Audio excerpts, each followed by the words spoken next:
കൃഷ്ണായ വാസുദേവായ ഹരയേ പരമാത്മനി പ്രണതക്ലേശനാശായ ഗോവിന്ദായ നമോ നമ. ശ്രീമദ് ഭാഗവതം ഏകാദശസ്കന്ധം അധ്യായം 21 ശ്ലോകം 40 നമ്മൾ ചെയ്ത് നിർത്തിയ വളരെ ബുദ്ധിമുട്ടുള്ളൊരു ഭാഗമായിട്ട് എനിക്ക് തോന്നുന്നുണ്ടത്.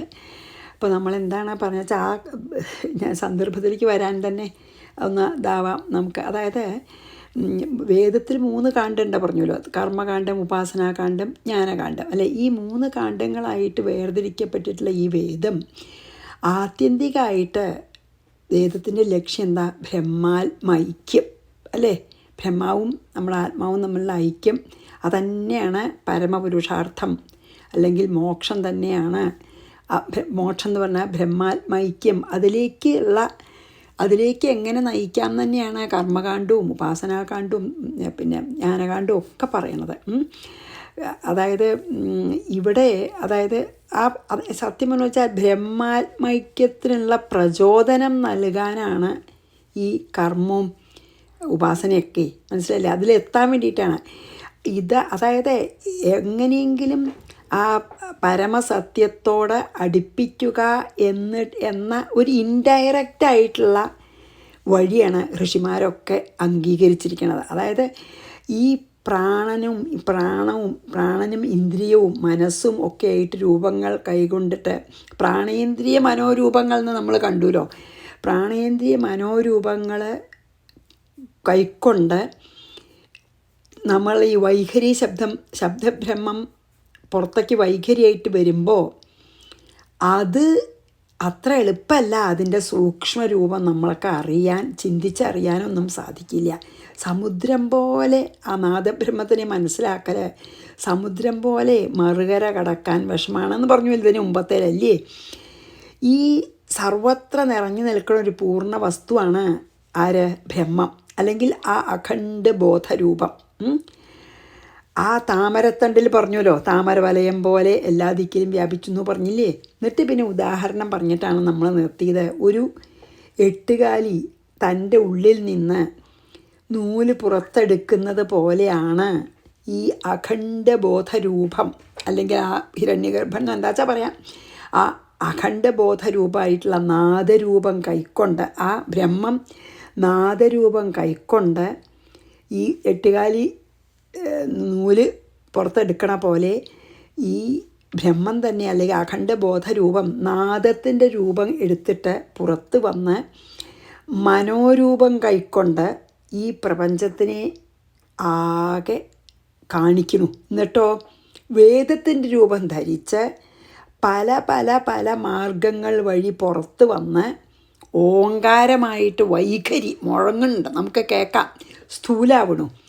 എന്നിട്ടാണ് അതിൽ ഈ വ്യഞ്ജനങ്ങൾ കാഖ ഗ ഘ ങ അതിൻ്റെ ബാക്കിയുള്ളതുണ്ടല്ലോ, ആ പിന്നെ വ്യഞ്ജനത്തിൻ്റെയൊക്കെ രൂപത്തിൽ ശബ്ദം, ആ രൂപത്തിൽ വ്യഞ്ജനങ്ങളുടെയൊക്കെ രൂപത്തിൽ, അതായത് കാഖ ഗ ങ ആ ശബ്ദങ്ങളുടെ രൂപത്തിൽ പിന്നെ നമുക്ക് കേൾക്കാറാവുന്നു.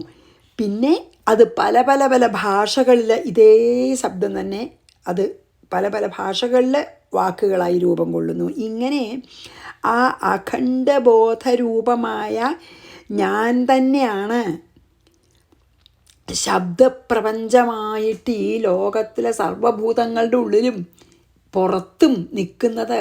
ആ അഖണ്ഡബോധരൂപമായ ഞാൻ തന്നെയാണ് ഈ ശബ്ദവും. നമുക്ക് കേൾക്കുന്ന ശബ്ദം സൂക്ഷ്മമായി തുടങ്ങി സ്ഥൂലത്തിലേക്ക് എത്തിക്കുന്നതൊക്കെ ആ അഖണ്ഡബോധം രൂപമായ ഞാൻ തന്നെയാണ് എന്ന് പറഞ്ഞു അല്ലേ. ഇനി എന്താ പറഞ്ഞ വെച്ചാൽ അടുത്തൊരു 3-4 ശ്ലോകം കൂടി കഴിഞ്ഞാൽ ഈ ഇത് കഴിഞ്ഞു.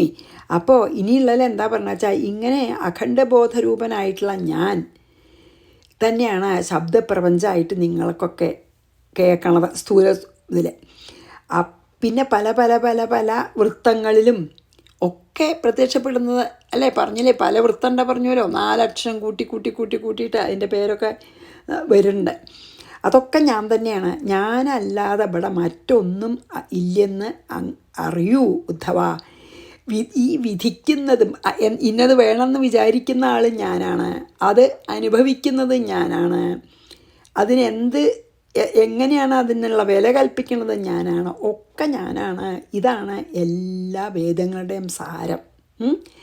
ഈ മായയാൽ നമുക്ക് തോന്നുന്ന നാനാത്വത്തിനെ നമുക്ക് മാറ്റി നിർത്താൻ കഴിഞ്ഞാൽ, മായ കൊണ്ടാണ് നമുക്ക് ഈ നാനാത്വഭ്രമം, ഈ നാനാത്വഭ്രമത്തെ നമുക്ക് മാറ്റാൻ കഴിഞ്ഞാൽ പിന്നെ ഇവിടെ ഞാൻ മാത്രമേ ഉള്ളൂ, ഞാനല്ലാതെ ഇവിടെ മറ്റൊന്നുമില്ല എന്ന് പറഞ്ഞിട്ടാണത് നമ്മൾ ഉപസംഹരിക്കാൻ പോണത്. കുറച്ച് ശ്ലോകം കൂടിയേ ഉള്ളൂ.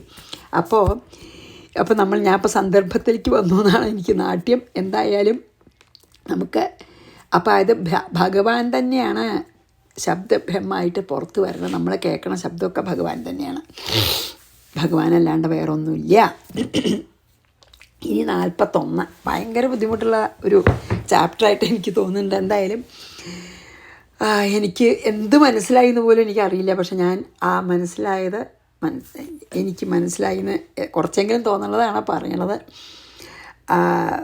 ഇനി നമുക്ക് 41 വായിക്കാം. എന്തായാലും ഇത് മനസ്സിന് അതീതാണെന്ന് പറയുന്നുണ്ടല്ലോ ഭഗവാൻ, ഇല്ലേ? സമുദ്രം പോലെ പ്രവേശിക്കാൻ വിഷമാണെന്ന് പറയുന്നുണ്ട്. അപ്പോൾ നമുക്ക് വായിക്കാം. എന്ത് മനസ്സിലാവുള്ളൂ എന്ന് ഭഗവാൻ തന്നെ, ഭഗവത് കൃപയോട് നമുക്ക് മനസ്സിലാവണത് അത്ര തന്നെയുള്ളൂ. ഇനി ആ വൃത്തങ്ങളിലെ ചില പേരൊക്കെ പറയാം കേട്ടോ. പറഞ്ഞില്ലേ പല പല വൃത്തങ്ങൾ 4 അക്ഷരം കൂട്ടിയിരുന്ന് പറഞ്ഞൂല, അത് പറയണേ. 41 ഗായത്രുഷ്ണിഗനുഷ്ടുപ്ച ബൃഹതി പങ്ക്തിരേവച തൃഷ്ടുബ്ജഗത്യതിച്ഛന്തോ ഹ്യത്യഷ്ട്യതി ജഗദ്വിരാട്. അപ്പോൾ ഈ 41 എന്താ പറയണമെന്ന് വെച്ചാൽ, 41 തത്ര ഗായത്രി 24 അക്ഷരമാണുള്ളത്. ഗായത്രി, പിന്നെയോ അടുത്തത് അതിനേക്കാൾ 4 അക്ഷരം കൂടണത് ഏതൊക്കെ? അധികമുള്ള ഛന്ദസ്സുകൾ. പിന്നെ അതായത് ആദ്യത്തെ ഗായത്രി ഉഷ്ണിഗൻ അനുഷ്ടുപ്ച ബൃഹതി പങ്ക്തിമേവച, അങ്ങനെയല്ലേ? അപ്പോൾ നമുക്ക് നോക്കാം. 4 അക്ഷരം ക്രമേണ അധികമുള്ള ഛന്ദസ്സുകൾ എന്തായി അറിയോ? ഉഷ്ണിക, അനുഷ്ടുപ്പ്, ബൃഹതി, പങ്ക്തി, ത്രിഷ്ടുപ്പ്, ജഗതി, അതിജഗതി, പിന്നെയോ വിരാട്, ജഗദ്വിരാട് എന്നാണ് എന്നിവയാകുന്നു. ഇങ്ങനെയുള്ള ഛന്ദസ്സുകളോട് കൂടിയ വേദങ്ങളെ സൃഷ്ടിച്ചതും ആ അഖണ്ഡബോധമായിട്ടുള്ള ബ്രഹ്മാണ്. അതിനെ ഉപസംഹരിക്കുന്നതും ഈ ബ്രഹ്മം തന്നെയാണ്. ഏതുപോലെ 8 കാലി നൂലിനെ തന്നിൽ നിന്ന് വലിച്ച് വളയുണ്ടാക്കി അതിന് മതിയെന്ന് തോന്നുമ്പോൾ ലീല കഴിഞ്ഞാൽ അവനവനിലേക്ക് തന്നെ വലിച്ച് കൊണ്ടുവരുന്ന പോലെ ഭഗവാനിൽ നിന്ന് തന്നെ ശബ്ദം, അല്ലെങ്കിൽ ആ ബ്രഹ്മത്തിൽ നിന്ന് തന്നെ, ആ അഖണ്ഡബോധമോമായ രൂപമായ ബ്രഹ്മത്തിൽ നിന്ന് തന്നെ ശബ്ദം ഉണ്ടാവുന്നു. അത് കഴിഞ്ഞാൽ അതിലേക്ക് തന്നെ സംഹരിക്കുന്നു. അപ്പോൾ പിന്നെ ബ്രഹ്മല്ലാതെ ഒന്നും വേറെ ഇല്ല. അപ്പോൾ ഈ നാദബ്രഹ്മം ഉത്ഭവിക്കുന്നതും ബ്രഹ്മത്തിൽ നിന്നാണ്, നാദബ്രഹ്മം അവസാനിക്കുന്നതും ബ്രഹ്മത്തിൽ നിന്നാണ്.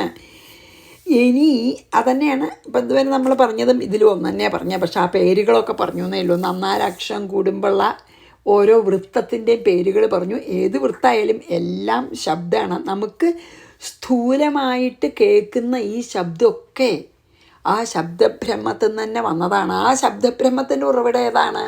ആ അഖണ്ഡബോധരൂപമായിട്ടുള്ള ബ്രഹ്മം എന്നർത്ഥം. അതേ പറഞ്ഞുള്ളൂ. ഗായത്രിഷ്ണിഗനുഷ്ടുപ്ച ബൃഹതി പങ്ക്തിരേവച തൃഷ്ടുബ്ജ ജഗത് തൃഷ്ടുബ്ജ അതിച്ഛന്തോ സൃഷ്ടുബ്ജഗതി അത്യതിച്ഛന്തോ ഹ്യത്യഷ്ട്യതി ജഗദ്വിരാട്. അതാണ് 24 ആണ് ഈ ഗായത്രി. അതാണ് പിന്നെ 24 അക്ഷരമുള്ളതാണ്. പിന്നുള്ളതൊക്കെ 4 കൂട്ടി അല്ലേ? അത് മതി, അത്ര മതി. ഇനി പിന്നെ എന്താണ് 42 കിം വിധത്തെ കിമാചഷ്ടേ കിമനൂദ്യ വികൽപ്പയേത് ഇത്യസ്യ ഹൃദയം ലോകേ നാന്യോ മദ്വേദ കശ്ചന. 42 കിം വിധത്തെ. കർമ്മകാണ്ഡത്തിൽ പിന്നെ എന്തൊക്കെയാണ് വിധിച്ചിരിക്കുന്നത്? അത് കിം ആചരേഷു, അതായത് കർമ്മകാണ്ഡത്തിൽ ഇന്നത് ചെയ്യുക എന്നുള്ള വിധിയാണല്ലോ ഭഗവാൻ വേദത്തിലെ. കർമ്മകാണ്ഡത്തിൽ യജ്ഞം എങ്ങനെയാണ് ചെയ്യുക എന്നൊക്കെ വിധിച്ചെടുക്കുകയാണ്. ഓരോന്നിൻ്റെയും എങ്ങനെ ചെയ്യാന്ന് അല്ലെങ്കിൽ അത് ചെയ്യണം എന്ന് വിധിച്ചെടുക്കുകയാണ് കർമ്മകാണ്ഡത്തിൽ. കിം ആചരേഷു.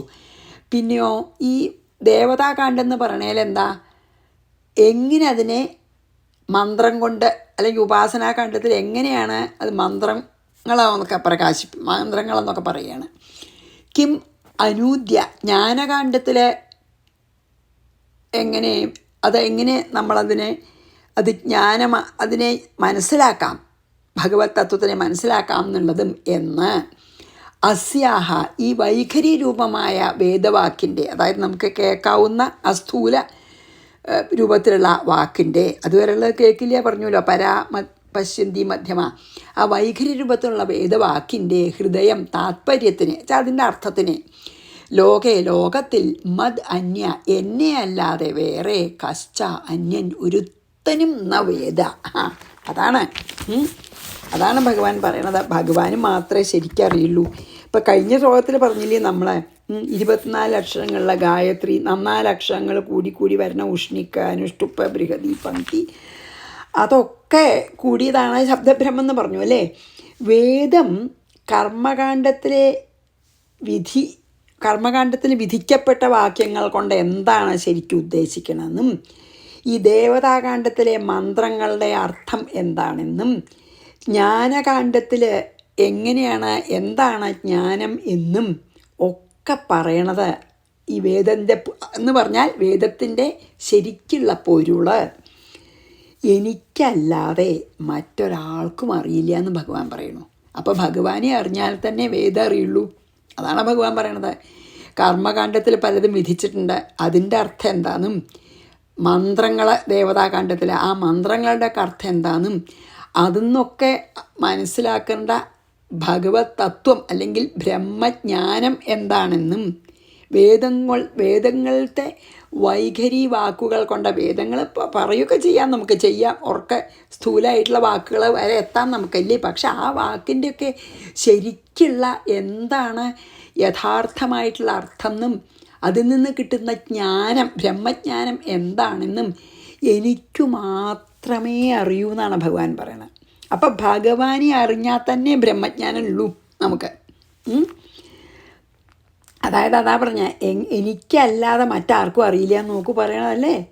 എന്താണ് ഈ വിധിവാക്യങ്ങൾ കൊണ്ട് എന്താണ് ഉദ്ദേശിക്കുന്നത്, കർമ്മം കൊണ്ടേ എന്താണ് ഈ മന്ത്രങ്ങൾ കൊണ്ട് എന്താണ് മന്ത്രങ്ങളുടെ അർത്ഥം, ജ്ഞാനകാന്ഡത്തിൽ എന്താണ് ബ്രഹ്മജ്ഞാനം, അതൊക്കെ നിർദ്ദേശിച്ചിട്ടുണ്ട് വേദത്തിൽ. ഇങ്ങനെയുള്ള വേദത്തിൻ്റെ പൊരുൾ അല്ലെങ്കിൽ വേദത്തിൻ്റെ സാരം ലോകത്തിൽ എനിക്കല്ലാതെ മറ്റാർക്കും തന്നെ അറിഞ്ഞുകൂടാ എന്നാണ് ഭഗവാൻ ഇതിൽ പറഞ്ഞത്. ഇനി 43 വായിക്കാം, 42 വായിച്ചിട്ട്. കിം വിധത്തെ കിമാചഷ്ടേ കിമനൂദ്യ വികൽപ്പയേത് ഇത്യസ്യാ ഹൃദയം ലോകേ നാന്യോ മദ്വേദ കശ്ചന. ഈ 43 ഇതിലത്തെ അവസാനത്തെ ശ്ലോകം. എന്നാൽ പിന്നെ അത് പറഞ്ഞെന്നോളൂ എന്ന് പറഞ്ഞപ്പോൾ പറയണ മാം വിധത്തെ മാം വികൽപ്യാപോഹ്യതേ ത്വഹം ഏതാവാൻ സർവവേദാർത്ഥഃ ശബ്ദ ആസ്ഥായ മാം ഭിദാം മായാമാത്രമനൂദ്യാന്തേ പ്രതീക്ഷിഥ്യ പ്രസീദതി. ഇതാണ് അവസാന ശ്ലോകം. എന്താണ്? മാം വിധത്തെ, കർമ്മകാണ്ഡത്തിൽ എന്നെ തന്നെയാണ് എല്ലാവരും യജ്ഞരൂപിയായിട്ട്, കർമ്മകാണ്ഡത്തിലൊക്കെ മറ്റ് ദേവതകളിൽ കൂടി എന്നെ തന്നെയാണ്. അപ്പം യജ്ഞമൊക്കെ ചെയ്യുമ്പോൾ മിത്രനും വരുണൊക്കെ ആരാധിക്കുന്നുണ്ടാവും, പക്ഷെ ആത്യന്തികമായിട്ട് അവർ എന്നെ തന്നെയാണ് ആരാധിക്കണത്. മാം എന്നെ അഭിധത്തെ, ദേവതാകാന്ഡത്തിലത്തെ എല്ലാ മന്ത്രങ്ങളും ദേവതാരൂപിയായി പറയുന്നു. അതൊക്കെ എനിക്കുള്ള മന്ത്രം തന്നെ. അഹം തു, അതും ഞാൻ തന്നെ. എല്ലാ മന്ത്രങ്ങളെ കൊണ്ടും എന്നെ തന്നെയാണ് ആരാധിക്കണത്. അഹം തു, അത് ഞാൻ തന്നെ. വികൽപ്യ, അതായത് ആകാശം മുതലായ പ്രപഞ്ചങ്ങളെ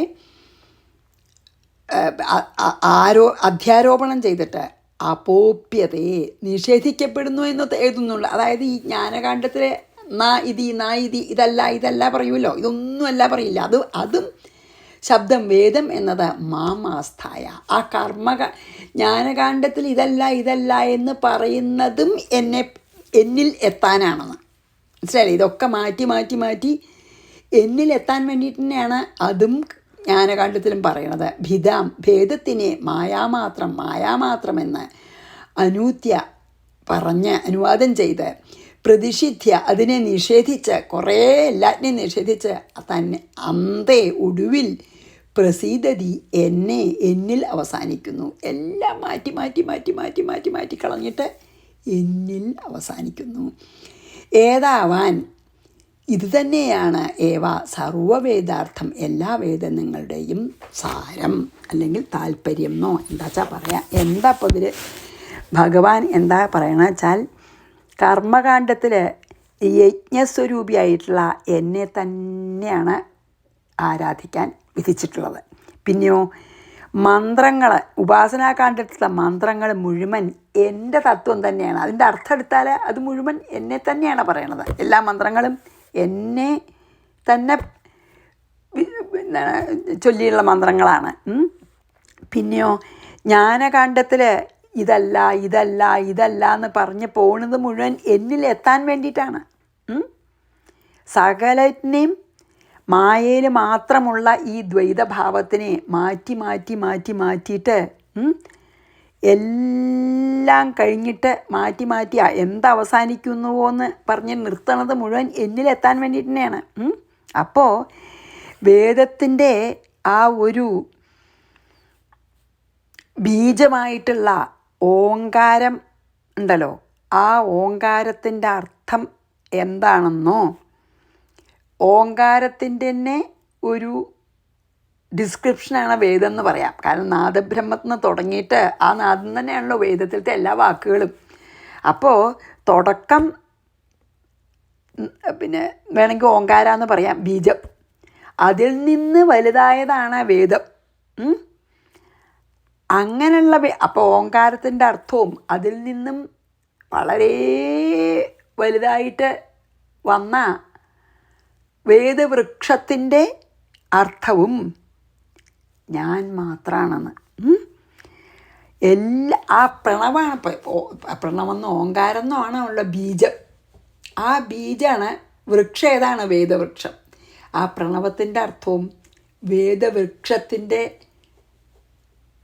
വേദവൃക്ഷമായി തീർന്നതിന് ശേഷം അതിലത്തെ ഫലങ്ങളുടെ അർത്ഥവും അല്ലെങ്കിൽ രസവും എസൻസും എല്ലാം ഞാനാണ്.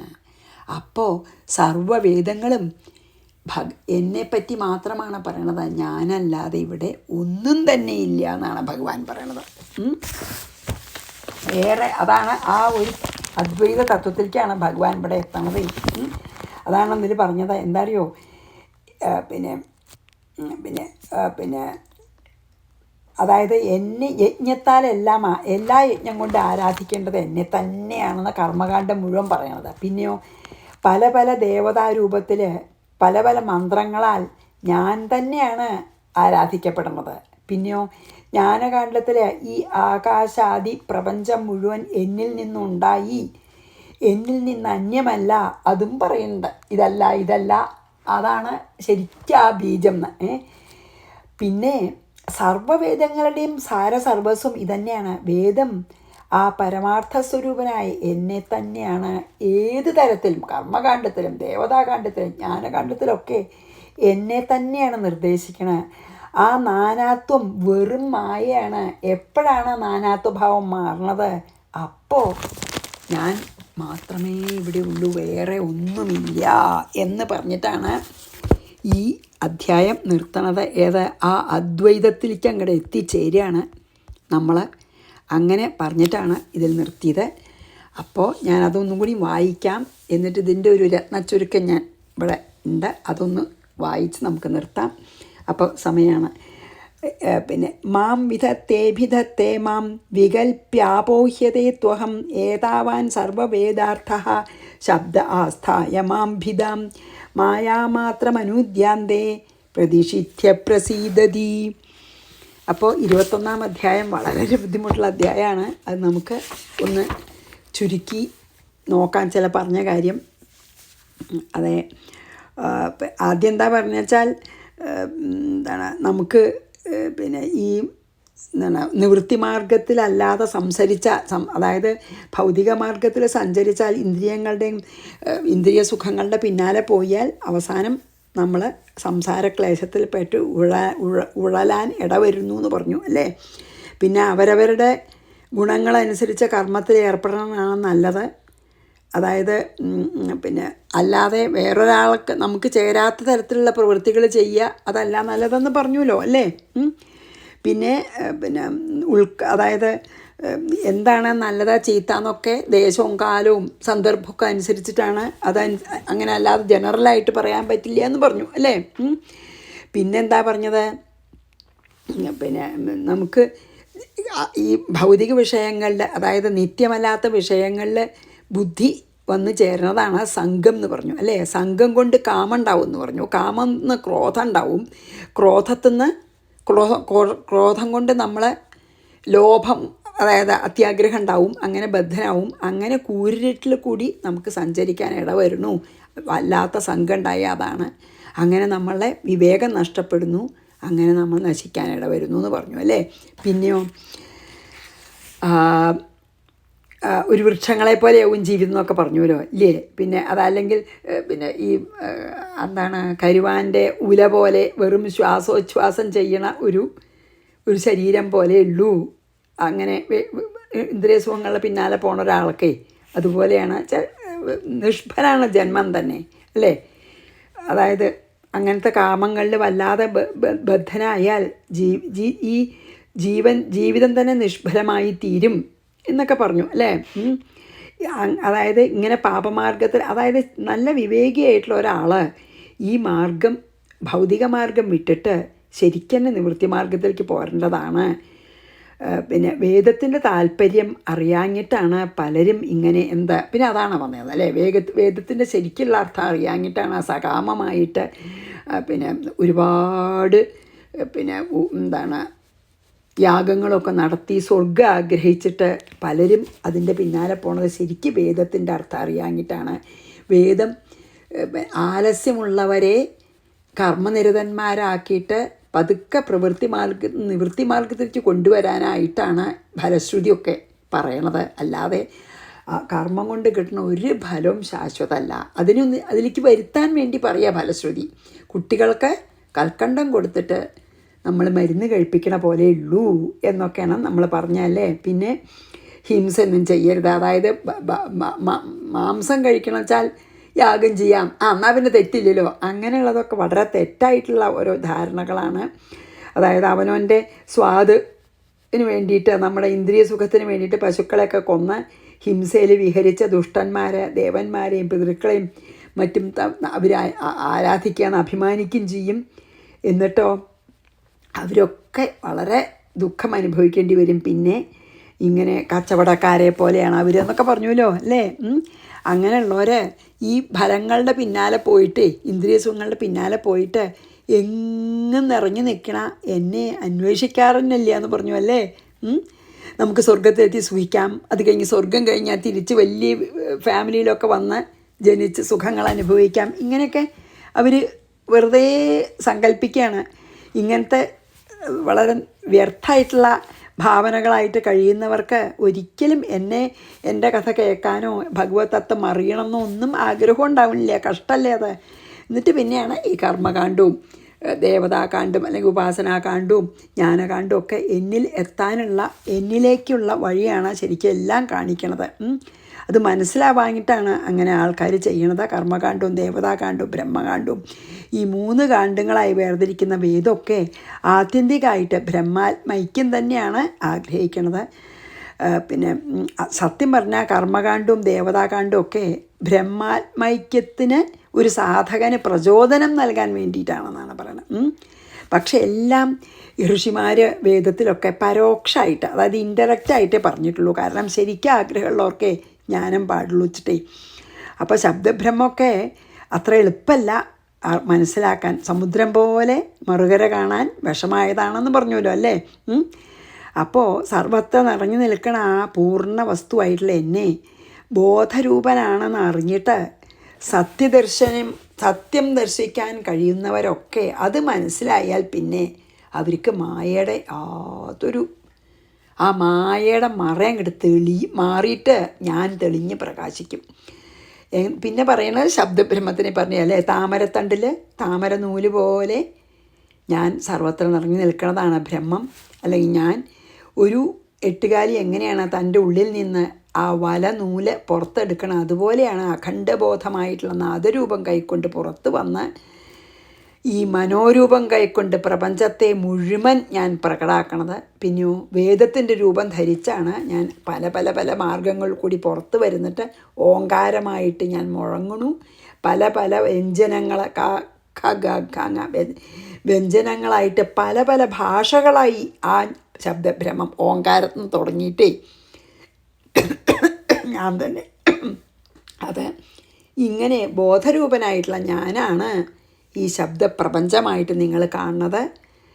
ഈ പല പല വൃത്തങ്ങളിലും ഒക്കെ ഈ നിങ്ങൾക്ക് കേൾക്കാവുന്ന തരത്തിലുള്ള ശബ്ദങ്ങളായി വരുന്നത് മുഴുവൻ ആ നാദബ്രഹ്മാണ്. ഞാനല്ലാതെ ഇവിടെ മറ്റൊന്നുമില്ല. ഈ എന്താ പറയുക, കർമ്മകാണ്ഡത്തിൽ വിധിക്കണതും അനുഭവിക്കണതും ഈ ദേവതാകാണ്ഡത്തിൽ ആരാധിക്കുന്നതും ഒക്കെ എന്നെയാണ്. കർമ്മകാണ്ഡത്തിൽ വിധിക്കുന്നത് ഞാനാണ് അല്ലേ. പിന്നെ ജ്ഞാനകാണ്ഡത്തിൽ ആ ജ്ഞാനവും ഞാൻ തന്നെയാണ്. ഒക്കെ ഞാനാണ്. ഇതാണ് എല്ലാ വേദങ്ങളുടെയും സാരം. മായ കൊണ്ട് നമുക്ക് തോന്നുന്ന ആ നാനാത്വഭ്രമം എപ്പോഴാണ് മാറുക? അതോടെ ആനന്ദസ്വരൂപനായിട്ടുള്ള ഞാൻ ആളുടെ ഉള്ളിൽ തെളിഞ്ഞ് പ്രകാശിക്കും എന്ന് പറഞ്ഞിട്ടാണ് ഭഗവാൻ നിർത്തണത്. അപ്പോൾ നമുക്ക് ഇന്നിവിടെ 21 അധ്യായം നമ്മൾ ഉപസംഹരിച്ചു. നാളെ 22 തുടങ്ങാം. ശ്രീകൃഷ്ണാർപ്പണമസ്തു. സർവത്ര ഗോവിന്ദനാമ സങ്കീർത്തനം. ഗോവിന്ദ ഗോവിന്ദ. ഗുരുവായൂരപ്പ ശരണം. സമസ്താപരാധം ക്ഷമസ്വമേ.